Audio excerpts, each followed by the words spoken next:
వారి ఆశయాన్ని కొనసాగించాలని శ్రీమతి సోనియా గాంధీ గారు పడ్డ శ్రమ, ఇద్దరు చిన్న పిల్లల్ని ఒళ్ళో పెట్టుకొని ఈ దేశం కోసం వారు సర్వం త్యాగం చేసి ఈ దేశానికి నాయకత్వ సమస్య వచ్చినప్పుడు కాంగ్రెస్ పార్టీకి దేశ నాయకత్వానికి అండగా నిలబడి ఒక మంచి నాయకత్వాన్ని సోనియా గాంధీ గారు అందించారు. ఇంతమంది వారసత్వంగా మహాత్మా గాంధీ గారు 30 సంవత్సరాలు బ్రిటిషర్స్ మీద పోరాటం చేసి స్వతంత్రం సాధిస్తే బ్రిటిషర్స్ కూడా మహాత్మా గాంధీ గారి మీద లాఠీ ఎత్తడానికి భయపడ్డారు. కానీ స్వతంత్రం వచ్చిన కొద్ది నెలల్లోనే భారతీయులమని చెప్పుకునే రాజకీయ పార్టీలు తూటాలతో మహాత్మా గాంధీ గారిని నేలకొరగదీసిండ్రు. అంటే బ్రిటిషర్స్ కూడా ధైర్యం చేయలేదు మహాత్మా గాంధీ గారిని టచ్ చేయడానికి.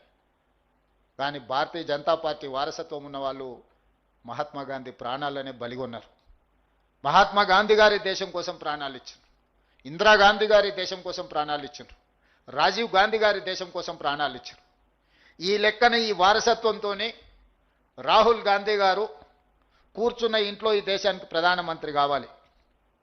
కష్టమనే తెలియకుండానే ఈ తరంలో వారు ప్రధానమంత్రి కావాలి.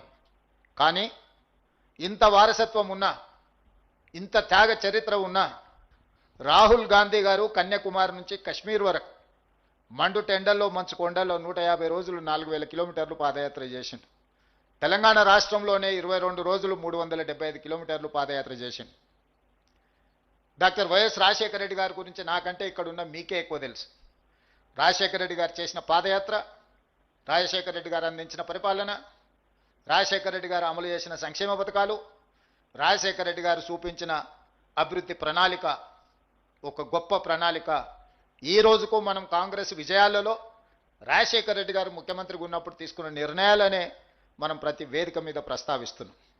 ఆ రకంగా వైఎస్ షర్మిల గారు కేవలం రాజశేఖర రెడ్డి గారి పేరు చెప్పుకొని ఆంధ్రప్రదేశ్లో ఏ హోదాకైనా వెళ్ళొచ్చు. కానీ ఇటు తెలంగాణలో 3700 కిలోమీటర్ల పాదయాత్ర కావచ్చు, ఆంధ్రప్రదేశ్లో ఈరోజు చాలా కష్టాలలో ముళ్ళబాటలో ఈరోజు ఆంధ్రప్రదేశ్ కాంగ్రెస్ పార్టీ అధ్యక్షురాలుగా తను చేయగలిగిన ప్రయత్నం అంతా ఏ అవకాశాన్ని కూడా జారవిడ్చుకోకుండా ఈరోజు ఆంధ్రప్రదేశ్లో కాంగ్రెస్ పార్టీని బలోపేతం చేయడానికి వైఎస్ షర్మిల గారు ఈరోజు కష్టపడుతున్నారు. నేను మీకు చెప్పదలుచుకున్నది,